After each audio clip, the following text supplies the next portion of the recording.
ಬಂಧುಗಳೇ ನಮಸ್ಕಾರ, ಹೇಗಿದ್ರೆ ನೀವೆಲ್ಲರೂ? ನಾನು ಸುಬ್ರಹ್ಮಣ್ಯ ಎಸ್ ಹಂಡಿಗೆ. ಬಂಧುಗಳೇ, ಒಂದು ಹೆಸರನ್ನ ನೀವು ಸಾಮಾಜಿಕ ಜಾಲತಾಣ ಅಥವಾ ಮಾಧ್ಯಮಗಳ ಮೂಲಕ ಮತ್ತೆ ಮತ್ತೆ ಕೇಳ್ತಾ ಇರಬಹುದು. ಅದು ತ್ವಿಷಾ ಶರ್ಮಾ ಎನ್ನುವಂತ ಹೆಸರು. ಓರ್ವ ಮಾಡೆಲ್ ಜೊತೆಗೆ ನಟಿ ಕೂಡ ಆಗಿದ್ರು. ಇತ್ತೀಚೆಗೆ ಅನುಮಾನಾಸ್ಪದವಾಗಿ ಸಾವನ್ನಪ್ಪಿದ್ರು. ಈ ಪ್ರಕರಣ ಈ ಪರಿಯಾಗಿ ಸದ್ದು ಮಾಡೋದಕ್ಕೆ ಕಾರಣ ಏನಪ್ಪಾ ಅಂದ್ರೆ, ನಮ್ಮ ದೇಶದಲ್ಲಿ ಪ್ರಭಾವಿ ವ್ಯಕ್ತಿಯಾಗಿದ್ರೆ ಏನು ಬೇಕಾದರೂ ಮಾಡಬಹುದಾ? ಪ್ರಕರಣವನ್ನು ಹೇಗೆ ಬೇಕಾದರೂ ಮುಚ್ಚಿ ಹಾಕೋದಕ್ಕೆ ಪ್ರಯತ್ನವನ್ನ ಪಡಬಹುದಾ? ಇಡೀ ವ್ಯವಸ್ಥೆ ಅವರ ಪರವಾಗಿ ಹಾಗಾದ್ರೆ ನಿಂತು ಬಿಡುತ್ತಾ ಎನ್ನುವಂಥ ಪ್ರಶ್ನೆ ಉದ್ಭವ ಆಗ್ತಾ ಇದೆ. ಕಾರಣ, ತ್ವಿಷಾ ಶರ್ಮಾ ಅತ್ತೆ ನಿವೃತ್ತ ಜಡ್ಜ್, ತ್ವಿಷಾ ಶರ್ಮಾ ಗಂಡ ಓರ್ವ ಕ್ರಿಮಿನಲ್ ಲಾಯರ್. ತ್ವಿಷಾ ಶರ್ಮಾ ಸಾವನ್ನಪ್ತಾ ಇದ್ದ ಹಾಗೆ ಆಕೆಯ ಅತ್ತೆ ರಿಟೈರ್ಡ್ ಜಡ್ಜ್ 40ಕ್ಕೂ ಅಧಿಕ ಕರೆ ಮಾಡಿದ್ದಾರೆ ಎನ್ನುವಂಥ ವಿಚಾರ ರಿವೀಲ್ ಆಗ್ತಾ ಇದೆ. ಅದರಲ್ಲಿ ಬಹುತೇಕ ಡಿಸ್ಟ್ರಿಕ್ಟ್ ಜಡ್ಜ್ಗಳಿಗೆ ಹಾಗೆ ಡಿಜಿಪಿಗೆ ಒಬ್ಬರಿಗೆ 6 ಬಾರಿ ಕರೆಯನ್ನ ಮಾಡಿದ್ದಾರಂತೆ. ಜೊತೆಗೆ ಬೇರೆ ಬೇರೆ ಪೊಲೀಸ್ ಅಧಿಕಾರಿಗಳಿಗೂ ಕೂಡ ಕರೆಯನ್ನ ಮಾಡಿ ಪ್ರಭಾವವನ್ನು ಬೀರೋದಕ್ಕೆ ಪ್ರಯತ್ನವನ್ನ ಪಟ್ಟಿದ್ದಾರೆ ಎನ್ನುವಂಥ ಆರೋಪಗಳೆಲ್ಲವೂ ಕೂಡ ಕೇಳಿ ಬರ್ತಾ ಇದೆ. ಅಷ್ಟು ಮಾತ್ರ ಅಲ್ಲ, ಸಿಸಿಟಿವಿ ದೃಶ್ಯವನ್ನ ತಿರುಚಿದ್ದಾರೆ. ಆರಂಭಿಕ ಹಂತದಲ್ಲಿ ತನಿಖಾಧಿಕಾರಿಗಳ ಮೇಲೆ ಪ್ರಭಾವವನ್ನ ಬೀರಿದ್ದಾರೆ. ತಮ್ಮದೇ ಪ್ರಭಾವವನ್ನ ಬೀರಿ ಆಂಟಿಸಿಪೇಟರಿ ಬೇಲನ್ನ ಪಡೆದಿದ್ದಾರೆ. ಈ ರೀತಿಯಾಗಿ ಸಾಕಷ್ಟು ಚರ್ಚೆ ಎಲ್ಲವೂ ಕೂಡ ಆಗ್ತಾ ಇದೆ.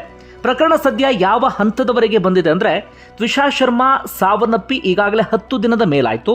ಆದರೆ ಇಂದಿಗೂ ಕೂಡ ಅವರ ಮೃತದೇಹವನ್ನ ಏಮ್ಸ್ ಭೋಪಾಲ್ ಆಸ್ಪತ್ರೆಯ ಮಾರ್ಚುರಿಯಲ್ಲಿ ಇಡಲಾಗಿದೆ, 4 ಡಿಗ್ರಿ ಸೆಲ್ಸಿಯಸ್ನಲ್ಲಿ. ಅಂದ್ರೆ ಅಷ್ಟರ ಮಟ್ಟಿಗೆ ಈ ಪ್ರಕರಣ ಗಂಭೀರತೆಯನ್ನು ಪಡೆದುಕೊಂಡಿದೆ. ಜೊತೆಗೆ ಅವರ ಕುಟುಂಬಸ್ಥರು ಹೇಳ್ತಾ ಇದ್ರು, 2ನೇ ಬಾರಿ ಮರಣೋತ್ತರ ಪರೀಕ್ಷೆ ಆಗಲೇಬೇಕು. ಮೊದಲ ಮರಣೋತ್ತರ ಪರೀಕ್ಷೆಯಲ್ಲಿ ಪ್ರಭಾವವನ್ನು ಬೀರಿ ವರದಿಯನ್ನೇ ತಿರುಚುವಂತ ಕೆಲಸವನ್ನ ಮಾಡಲಾಗಿದೆ ಎನ್ನುವಂತ ರೀತಿಯಲ್ಲಿ ಅಂತಿಮವಾಗಿ ಅವರು ಕೋರ್ಟ್ನಲ್ಲಿ ಸಾಕಷ್ಟು ದಿನಗಳಿಂದ ಫೈಟ್ ಅನ್ನ ಮಾಡಿದ್ರು. ಕೊನೆಯದಾಗಿ ಇದೀಗ 2ನೇ ಬಾರಿ ಮರಣೋತ್ತರ ಪರೀಕ್ಷೆಗೂ ಕೂಡ ಅವಕಾಶವನ್ನ ಮಾಡಿಕೊಳ್ಳಲಾಗಿದೆ. ಬಹಳ ಅಪರೂಪದ ಬೆಳವಣಿಗೆ ಇದು.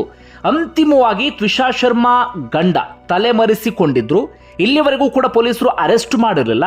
ಪೊಲೀಸರ ಮೇಲೂ ಕೂಡ ಆರೋಪ ಕೇಳಿ ಬಂದಿತ್ತು. ಆ ವ್ಯಕ್ತಿಗೆ ತಲೆಮರೆಸಿಕೊಳ್ಳೋದಿಕ್ಕೆ, ಕಾನೂನು ರೀತಿಯಲ್ಲಿ ಬಚಾವಾಗೋದಿಕ್ಕೆ ಅವಕಾಶವನ್ನ ಮಾಡಿಕೊಡ್ತಿದ್ದಾರೆ ಎನ್ನುವ ರೀತಿಯಲ್ಲಿ ಅಂತಿಮವಾಗಿ ಬೇರೆ ಹಾದಿಯೇ ಇಲ್ಲದಂತ ಕಾರಣಕ್ಕಾಗಿ ತ್ವಿಷಾ ಶರ್ಮಾ ಗಂಡ ಕೂಡ ಇವತ್ತು ಕೋರ್ಟ್ ಮುಂದೆ ಸರೆಂಡರ್ ಆಗಿದ್ದಾರೆ. ಈ ಪ್ರಕರಣ ಬೇರೆ ಬೇರೆ ರೂಪವನ್ನು ಪಡೆದುಕೊಳ್ತಾ ಇದೆ. ಇನ್ನು ಸಾಕಷ್ಟು ವಿಚಾರಗಳು ರಿವೀಲ್ ಆಗುವ ರೀತಿಯಲ್ಲೂ ಕೂಡ ಕಾಣಿಸ್ತಾ ಇದೆ. ಯಾವ ರೀತಿಯಾಗಿ ಅಂದ್ರೆ, ನಮ್ಮ ವ್ಯವಸ್ಥೆಯನ್ನೇ ಬೆತ್ತಲು ಮಾಡುವ ರೀತಿಯಲ್ಲಿ ಪ್ರಭಾವಿ ವ್ಯಕ್ತಿಗಳು ಹೇಗೆಲ್ಲ ಪ್ರಭಾವವನ್ನು ಬೀರ್ತಾರೆ ಎನ್ನುವಂಥ ರೀತಿಯಲ್ಲಿ ಎಲ್ಲ ವಿಚಾರಗಳು ಕೂಡ ಹೊರಗಡೆ ಬರುವ ರೀತಿಯಲ್ಲಿ ಕಾಣಿಸ್ತಾ ಇದೆ. ಜೊತೆಗೆ ಪ್ರಭಾವವನ್ನು ಬೀರಿ ಬೇಲ್ ಪಡೆದಿದ್ದಾರೆ ಎನ್ನುವಂಥ ಆರೋಪಗಳು ಕೇಳಿ ಬರ್ತಾ ಇದೆಯಲ್ಲ, ಆ ಬೇಲ್ ಕ್ಯಾನ್ಸಲ್ ಆಗುವಂಥ ಸಾಧ್ಯತೆ ಇದೆ ಎನ್ನುವಂಥ ಚರ್ಚೆಯೂ ಕೂಡ ಇದೆ. ಮತ್ತೊಂದು ಕಡೆಯಿಂದ ಇಷ್ಟೆಲ್ಲ ಆಗ್ತಾ ಇದ್ದ ಹಾಗೆ ಮಧ್ಯಪ್ರದೇಶ ಸರ್ಕಾರ ಸ್ಥಳೀಯ ಪೊಲೀಸರ ಮೇಲೆ ನಂಬಿಕೆ ಇಲ್ಲದಂಥ ಕಾರಣಕ್ಕಾಗಿ, ಅಂದ್ರೆ ತನ್ನದೇ ಪೊಲೀಸರ ಮೇಲೆ ನಂಬಿಕೆ ಇಲ್ಲದಂತಹ ಕಾರಣಕ್ಕಾಗಿ ಸಿಬಿಐಗೆ ಈ ಪ್ರಕರಣವನ್ನು ಶಿಫಾರಸು ಮಾಡಿದೆ. ಹಾಗಾದ್ರೆ ಏನು ಇಷ್ಟರ ಮಟ್ಟಿಗೆ ಗಂಭೀರವಾದಂಥ ಕೇಸ್? ವಿವರಿಸ್ತಾ ಹೋಗ್ತೀನಿ ಕೇಳಿ. ಬಂಧುಗಳೇ, ತ್ವಿಷಾ ಶರ್ಮಾ ವಯಸ್ಸು 32ರಿಂದ 33ರ ಆಸುಪಾಸು. MBA ಗ್ರಾಜ್ಯುಯೇಟ್, ಮೂಲತಃ ಉತ್ತರ ಪ್ರದೇಶದ ನೋಯ್ಡಾ ಭಾಗದವರು. ಕಣ್ತುಂಬ ಕನಸುಗಳನ್ನು ಹೊಂದಿದಂಥ ಹೆಣ್ಣು ಮಗಳು. ಆರಂಭದಲ್ಲಿ ಮಾಡೆಲ್ ಆಗಿದ್ರು, ಮಿಸ್ ಪುಣೆ ಕೂಡ ಹೌದು. ಅದಾದ ಬಳಿಕ ಒಂದಷ್ಟು ಸಿನಿಮಾಗಳ ನಟನೆಯನ್ನು ಮಾಡಿದ್ರು. ಪ್ರಮುಖವಾಗಿ ತೆಲುಗು ಸಿನಿಮಾ ಮುಗ್ಗರು ಮೊನಗಲು ಎನ್ನುವಂಥ ಸಿನಿಮಾ ಇವರ ಕರಿಯರ್ನ ಪ್ರಮುಖವಾದಂಥ ಸಿನಿಮಾ. ಅದಾದ ಬಳಿಕ ಒಂದು ಕಾರ್ಪೊರೇಟ್ ಕಂಪನಿಯಲ್ಲಿ ಕೆಲಸವನ್ನ ಮಾಡೋದಕ್ಕೆ ಶುರು ಮಾಡ್ಕೊಳ್ತಾರೆ. ಒಂದು ಡೇಟಿಂಗ್ ಆಪ್ನಲ್ಲಿ ಕ್ರಿಮಿನಲ್ ಲಾಯರ್ ಆಗಿರುವಂಥ ಸಮರ್ಥ ಸಿಂಗ್ ಪರಿಚಯ ಆಗುತ್ತೆ. ಸಮರ್ಥ ಸಿಂಗ್ ಮೂಲತಃ ಮಧ್ಯಪ್ರದೇಶದ ಭೋಪಾಲ್ನ ವ್ಯಕ್ತಿ. ಹಾಗೆ ಸಮರ್ಥ ಸಿಂಗ್ನ ಅಮ್ಮ, ನಾನಾಗಲೇ ಹೇಳಿದ ಹಾಗೆ ರಿಟೈರ್ಡ್ ಜಡ್ಜ್, ಬಹಳ ಪ್ರಭಾವಿ ವ್ಯಕ್ತಿ, ಗಿರಿಬಾಲಾ ಸಿಂಗ್ ಅಂತ ಅವರ ಹೆಸರು. ಒಟ್ಟಾರೆಯಾಗಿ ಡೇಟಿಂಗ್ ಆ್ಯಪ್ನಲ್ಲಿ ಪರಸ್ಪರ ಪರಿಚಯ ಆಗುತ್ತೆ. ಒಂದಷ್ಟು ದಿನಗಳ ಕಾಲ ಪ್ರೀತಿ ಪ್ರೇಮ ಅಂತ ಓಡಾಡ್ತಾರೆ. 2025 ಡಿಸೆಂಬರ್, ಕೇವಲ 4-5 ತಿಂಗಳ ಹಿಂದೆ ಇವರಿಬ್ಬರು ಕೂಡ ಅದ್ಧೂರಿಯಾಗಿ ಮದುವೆ ಆಗ್ತಾರೆ. ಮದುವೆ ಆಗುವ ಸಂದರ್ಭದಲ್ಲಿ ಹುಡುಗನಿಗೆ ಏನೇನು ಕೊಡಬೇಕು ಎಲ್ಲವನ್ನೂ ಕೂಡ ಈ ತ್ವಿಷಾ ಶರ್ಮಾ ಮನೆಯವರು ಕೂಡ ಕೊಟ್ಟಾಗಿರುತ್ತೆ.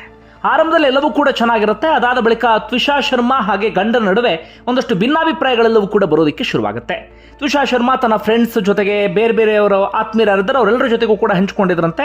ನನಗೆ ಮಾನಸಿಕವಾಗಿ ಹಿಂಸೆ ಕೊಡಲಾಗ್ತಿದೆ, ವರದಕ್ಷಿಣೆ ಕಿರುಕುಳವನ್ನು ಕೊಡ್ತಾ ಇದ್ದಾರೆ, ಜೊತೆಗೆ ದೈಹಿಕವಾಗಿಯೂ ಕೂಡ ನನ್ನ ಹಲ್ಲೆ ಮಾಡ್ತಾ ಇದ್ದಾರೆ, ಹಾಗೆ ಸಾರ್ವಜನಿಕ ಪ್ರದೇಶದಲ್ಲಿ ಕರ್ಕೊಂಡು ಹೋದಂಥ ಸಂದರ್ಭದಲ್ಲಿ ನನ್ನನ್ನು ಅವಮಾನಿಸುವಂಥ ಕೆಲಸವನ್ನು ಮಾಡಲಾಗ್ತಾ ಇದೆ, ಜೊತೆಗೆ ಇಲ್ಲ ಸಲ್ಲದ ವಿಚಾರಗಳನ್ನ ಹೇಳಿ ಅಥವಾ ಆರೋಪವನ್ನು ಮಾಡಿ, ಅಂದ್ರೆ ಇನ್ಯಾರದ್ದು ಜೊತೆಗೆ ಸಂಬಂಧ ಇದೆ ಎನ್ನುವ ರೀತಿಯಲ್ಲಿ, ಇನ್ಯಾರೋ ಜೊತೆಗೆ ನೀನು ಮಲಗಿದ್ದೀಯಾ ಎನ್ನುವಂಥ ರೀತಿಯಲ್ಲಿ ನನ್ನನ್ನು ಅವಮಾನಿಸುವಂಥ ಕೆಲಸವನ್ನ ಮಾಡಲಾಗ್ತಾ ಇದೆ. ತಾಯಿ ಮಗ ಇಬ್ಬರೂ ಸೇರ್ಕೊಂಡು ಅಂಥದ್ದೊಂದು ಕೆಲಸವನ್ನ ಮಾಡ್ತಿದ್ದಾರೆ ಅಂತ ಸಾಕಷ್ಟು ಮಂದಿಯ ಜೊತೆಗೆ ಹಂಚಿಕೊಂಡಿದ್ರಂತೆ. ಜೊತೆಗೆ ಸ್ವಲ್ಪ ದಿನಗಳ ಹಿಂದಷ್ಟೇ, ಅಂದ್ರೆ ಸಾಯೋಕ್ಕೂ ಸ್ವಲ್ಪ ದಿನಗಳ ಹಿಂದಷ್ಟೇ ವಾಟ್ಸಪ್ನಲ್ಲಿ ತನ್ನ ತಾಯಿಗೂ ಕೂಡ ಅವರು ಮೆಸೇಜನ್ನು ಮಾಡಿದ್ದಾರೆ ಎನ್ನುವಂಥ ಸಂಗತಿ ರಿವೀಲ್ ಆಗ್ತಾ ಇದೆ. ಏನಂತಂದ್ರೆ ನನಗೆ ಇಲ್ಲಿ ಉಸಿರುಗಟ್ಟುವ ರೀತಿಯಲ್ಲಿ ಆಗ್ತದೆ, ದಯವಿಟ್ಟು ನನ್ನ ಇಲ್ಲಿ ಕರ್ಕೊಂಡು ಹೋಗಿ ಎನ್ನುವಂಥ ರೀತಿಯಲ್ಲಿ. ಹೀಗಾಗಿ ತ್ವಿಷಾ ಶರ್ಮಾ ಸಹೋದರ ಅವರು ಆರ್ಮಿಯಲ್ಲಿ ಮೇಜರ್ ಆಗಿ ಕೆಲಸವನ್ನ ಮಾಡ್ತಿದ್ದಾರೆ. ಅವರು ತಂಗಿಯನ್ನು ಕರ್ಕೊಂಡು ಹೋಗಬೇಕು ಎನ್ನುವ ರೀತಿಯಲ್ಲೂ ಕೂಡ ಯೋಚನೆಯನ್ನ ಮಾಡಿದ್ರಂತೆ. ಈ ರೀತಿಯಾಗಿ ಬಿಟ್ಟರೆ ಮುಂದೊಂದಿನ ಏನಾದರೂ ಮಾಡಿಬಿಡ್ತಾರೆ ಎನ್ನುವಂಥ ರೀತಿಯಲ್ಲಿ. ಈ ರೀತಿಯಾಗಿ ತ್ವಿಷಾ ಶರ್ಮಾ ಬದುಕಿನಲ್ಲಿ ಸಾಕಷ್ಟು ಏರುಪೇರು, ಏಳು ಬೀಳು ಇಂಥದ್ದೆಲ್ಲವೂ ಕೂಡ ಆಗ್ತಾ ಇತ್ತು. ಒಂದಷ್ಟು ಆತ್ಮೀಯರ ಬಳಿ ಮಾತ್ರ ಅದನ್ನ ಹಂಚಿಕೊಂಡಿದ್ರು. ಹೀಗಿದ್ದಂಥ ಸಂದರ್ಭದಲ್ಲೇ ಕೆಲವು ದಿನಗಳ ಹಿಂದೆ ಅಂದರೆ ಮೇ 12ನೇ ತಾರೀಕು ರಾತ್ರಿ 8 ಗಂಟೆಯ ಸುಮಾರಿಗೆ ತ್ವಿಷಾ ಶರ್ಮಾ ಅನುಮಾನಾಸ್ಪದವಾಗಿ ಸಾವನ್ನಪ್ತಾರೆ. ಸದ್ಯ ಅದಕ್ಕೆ ಸಂಬಂಧಪಟ್ಟಂತ CCTV ದೃಶ್ಯಗಳು ರಿಲೀಸ್ ಆಗಿದೆ. 2 CCTV ದೃಶ್ಯ. ಒಂದು ದೃಶ್ಯ ಏನು ತೋರಿಸ್ತಾ ಇದೆ ಅಂದರೆ 7 ಗಂಟೆಯ ಸುಮಾರಿಗೆ ತ್ವಿಷಾ ಶರ್ಮಾ ಹೆಡ್ಫೋನ್ ಅನ್ನು ಹಿಡ್ಕೊಂಡು ಮೆಟ್ಟಿಲನ್ನು ಹತ್ತಿ ಸೀದಾ ತಮ್ಮ ಬೆಡ್ರೂಮ್ ಕಡೆಗೆ ಹೋಗ್ತಾ ಇದ್ದಾರೆ. 1 ಗಂಟೆಯ ನಂತರ ಅವರ ದೇಹವನ್ನ ಗಂಡ ಎತ್ಕೊಂಡು ಬರುವ ದೃಶ್ಯ, ಜೊತೆಗೆ ಅವರ ಅತ್ತೆ ಗಿರಿಬಾಲ ಸಿಂಗ್ ಅದನ್ನು ನೋಡಿಕೊಂಡು ಕಾಮಾಗಿ ಏನೂ ಆಗಿಲ್ಲ ಎನ್ನುವ ರೀತಿಯಲ್ಲಿ ಓಡಾಡ್ತಿರುವಂಥ ದೃಶ್ಯಗಳೆಲ್ಲವೂ ಕೂಡ ರಿವೀಲ್ ಆಗಿದೆ. ಅದು ಸಾಕಷ್ಟು ಪ್ರಶ್ನೆಯನ್ನು ಹುಟ್ಟು ಹಾಕ್ತಾ ಇದೆ. ಮೇಲ್ಗಡೆ ಆರಾಮಾಗಿ ಮೆಟ್ಲನ್ನು ಹತ್ಕೊಂಡು ಹೋದಂಥ ಹೆಣ್ಣು ಮಗಳು ಕೆಳಗಡೆ ಆಕೆಯ ಬಾಡಿಯನ್ನು ತೆಗೆದುಕೊಂಡು ಬರ್ತಾ ಇದ್ದಾರೆ ಅಂದರೆ ಇವ್ರು ಹೇಳ್ತಾ ಇರೋದು ಆಕೆ ನೇಣಿಗೆ ಶರಣಾಗಿದ್ದಾಳೆ ಎನ್ನುವಂಥ ರೀತಿಯಲ್ಲಿ ತ್ವಿಷಾ ಶರ್ಮಾ ಗಂಡ ಹಾಗೆ ಅತ್ತೆ.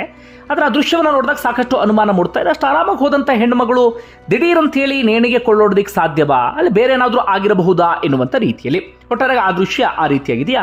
ಮತ್ತೊಂದು ದೃಶ್ಯ ಇದೀಗ ರಿವೀಲ್ ಆಗಿದೆ. ಸಾಯೋಕ್ಕೂ ಕೆಲವೇ ಗಂಟೆಗಳ ಮುನ್ನ ಬ್ಯೂಟಿ ಪಾರ್ಲರ್ಗೆ ಹೋಗಿ ಒಂದಷ್ಟು ಸಮಯವನ್ನು ಸ್ಪೆಂಡ್ ಮಾಡಿ ಬಂದಿರ್ತಾರೆ ತ್ವಿಷಾ ಶರ್ಮಾ.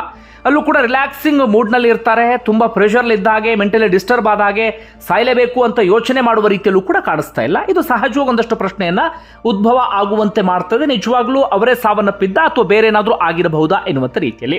ಅದೆಲ್ಲಕ್ಕಿಂತಲೂ ಮಿಗಿಲಾಗಿ ಈ ಪ್ರಕರಣದಲ್ಲಿ ಬಿಗ್ ಟ್ವಿಸ್ಟ್ ಏನಪ್ಪಾ ಅಂದ್ರೆ ತ್ವಿಷಾ ಶರ್ಮಾ ದೇಹದ ಮೇಲೆ ಗಾಯ ಆಗಿದೆ. ಕುತ್ತಿಗೆ ಭಾಗದಲ್ಲೂ ಕೂಡ ಗಾಯ ಇದೆ. ದೇಹದ ಬೇರೆ ಬೇರೆ ಭಾಗಗಳಲ್ಲೂ ಕೂಡ ಒಂದಷ್ಟು ಗಾಯ ಇದೆ. ಇದು ಹುಟ್ಟು ಹಾಕ್ತಿರುವಂಥ ಪ್ರಶ್ನೆ ಏನಪ್ಪಾ ಅಂದ್ರೆ ಆಕೆಯ ಪ್ರಾಣವನ್ನ ತೆಗೆದು ಅದಾದ ಬಳಿಕ ಆಕೆಯ ದೇಹವನ್ನ ನೇತು ಹಾಕಿರಬಹುದು ಎನ್ನುವಂಥ ರೀತಿಯಲ್ಲಿ. ಒಟ್ಟಾರೆಗೆ ಇಷ್ಟೆಲ್ಲ ಆಯ್ತಾ. ಮೇ 12ನೇ ತಾರೀಕು ಆ ಹೆಣ್ಣು ಮಗಳು ಸಾವನ್ನಪ್ಪಿದ್ದು.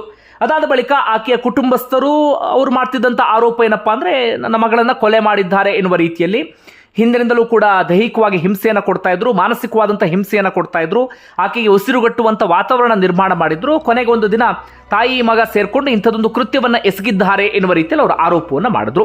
ಮೊದಲ ಮರಣೋತ್ತರ ಪರೀಕ್ಷೆ ನಡೀತು. ಆದರೆ ಮರಣೋತ್ತರ ಪರೀಕ್ಷೆಯಲ್ಲಿ ಬಂದಂಥ ವರದಿ ಏನಪ್ಪಾ ಅಂದ್ರೆ ಆ ಹೆಣ್ಣು ಮಗಳೇ ತನ್ನ ಪ್ರಾಣವನ್ನ ಕಳ್ಕೊಂಡಿದ್ದಾಳೆ ಎನ್ನುವಂಥ ರೀತಿಯಲ್ಲಿ. ಆದರೆ ಆ ಮರಣೋತ್ತರ ಪರೀಕ್ಷೆಯನ್ನ ಒಪ್ಪೋದಿಕ್ಕೆ ಇವರು ರೆಡಿ ಇಲ್ಲ. ಇವರ ಆರೋಪ ಅಂದ್ರೆ ಅದನ್ನು ತಿರುಚಲಾಗಿದೆ, ರಿಟೈರ್ಡ್ ಜಡ್ಜ್ ಆದಂಥ ಕಾರಣಕ್ಕಾಗಿ ಪ್ರಭಾವವನ್ನ ಬೀರಿದ್ದಾರೆ ಎನ್ನುವಂಥ ರೀತಿಯಲ್ಲಿ ಇಷ್ಟು ಆಗಿದ್ದು. ಈಗ ಇರುವಂತ ಗಂಭೀರ ಆರೋಪ ಏನು ಅಂದ್ರೆ ಅತ್ತೆಯ ಮೇಲೆ, ಪ್ರಮುಖವಾಗಿ ಗಂಡ ಜೊತೆಗೆ ಅತ್ತೆಯ ಮೇಲೆ ತುಂಬಾ ಗಂಭೀರವಾದಂಥ ಆರೋಪಗಳೆಲ್ಲವೂ ಕೂಡ ಇದೆ. ಏನೇನು ಆರೋಪ? ಸಾವನ್ನಪ್ಪಿದ ರಾತ್ರಿ 11 ಗಂಟೆಯ ಸುಮಾರಿಗೆ CCTV ಆಪರೇಟರ್ಗಳಿರ್ತಾರಲ್ಲ, ಮನೆಗೆ CCTVಯನ್ನು ಅಳವಡಿಸ್ತವ್ರು ಇರ್ತಾರಲ್ಲ, ಅವರಿಗೆ ಗಿರಿಬಾಲ ಸಿಂಗ್ ಕರೆಯನ್ನ ಮಾಡಿದ್ದಾರೆ. ಅಂದ್ರೆ ಕೇಳಿ ಬರ್ತಿರುವಂತ ಆರೋಪ ಏನಪ್ಪಾ ಅಂದ್ರೆ ಅವರನ್ನ ಮನೆಗೆ ಕರೆಸಿಕೊಂಡು CCTV ದೃಶ್ಯವನ್ನ ತಿರುಚಿರಬಹುದು ಎನ್ನುವಂತ ರೀತಿಯಲ್ಲಿ. ಅಥವಾ ಸಾವನ್ನಪ್ಪಿದಂತೆ ಇಂಥ ಗಂಭೀರ ಪರಿಸ್ಥಿತಿಯ ಸಂದರ್ಭದಲ್ಲಿ CCTV ಆಪರೇಟರ್ಗೆ ಯಾಕೆ ಫೋನ್ ಮಾಡಿದ್ರು ಎನ್ನುವಂಥ ಪ್ರಶ್ನೆ ಇದೆ. ಹಾಗೆ ತ್ವಿಷಾ ಶರ್ಮಾ ಒಂದು ಸಲೂನ್ಗೆ ಅಥವಾ ಬ್ಯೂಟಿ ಪಾರ್ಲರ್ಗೆ ಹೋಗಿರ್ತಾರಲ್ಲ, ಅವರಿಗೂ ಕೂಡ ಮತ್ತೆ ಮತ್ತೆ ಕರೆಯನ್ನ ಮಾಡಿದ್ರಂತೆ. ಲಾಯರ್ಗಳನ್ನು ಕೂಡ ಅಲ್ಲಿಗೆ ಕಳಿಸ್ಕೊಟ್ಟಿದ್ರಂತೆ ಗಿರಿಬಾಲ ಸಿಂಗ್. ಹೀಗಾಗಿ ಆ CCTV ದೃಶ್ಯದ ವಿಚಾರಕ್ಕೆ ಸಂಬಂಧಪಟ್ಟ ಹಾಗೆ ಸಾಕಷ್ಟು ಚರ್ಚೆ ಆಗ್ತಾ ಇದೆ. ಜೊತೆಗೆ ತ್ವಿಷಾ ಶರ್ಮಾ ಸಾವನ್ನಪ್ತಾ ಇದ್ದ ಹಾಗೆ ನಾನು ಆರಂಭದಲ್ಲೇ ಹೇಳಿದಂತಹ ರೀತಿಯಲ್ಲಿ 40ಕ್ಕೂ ಅಧಿಕ ಕರೆ ಮಾಡಿದ್ದಾರೆ. ಅದರಲ್ಲಿ ಬಹುತೇಕ ಡಿಸ್ಟ್ರಿಕ್ಟ್ ಜಡ್ಜ್ಗಳಿಗೆ, ಹಿರಿಯ ಪೊಲೀಸ್ ಅಧಿಕಾರಿಗಳಿಗೆ, ಹಾಗೆ ಬೇರೆ ಬೇರೆ ಒಂದಷ್ಟು ಪೊಲೀಸ್ ಆಫೀಸರ್ಸ್ಗಳಿಗೂ ಕೂಡ ಕರೆಯನ್ನ ಮಾಡಿದ್ದಾರೆ. ಅಂದ್ರೆ ಅಲ್ಲೂ ಕೂಡ ತನಿಖೆಯ ಮೇಲೆ ಪ್ರಭಾವವನ್ನು ಬೀರುವಂತ ಉದ್ದೇಶದಿಂದ ಹೀಗೆ ಮಾಡಿರಬಹುದು ಎನ್ನುವಂತ ಒಂದಷ್ಟು ಮಾತುಗಳೆಲ್ಲವೂ ಕೂಡ ಕೇಳಿ ಬರ್ತಾ ಇದೆ.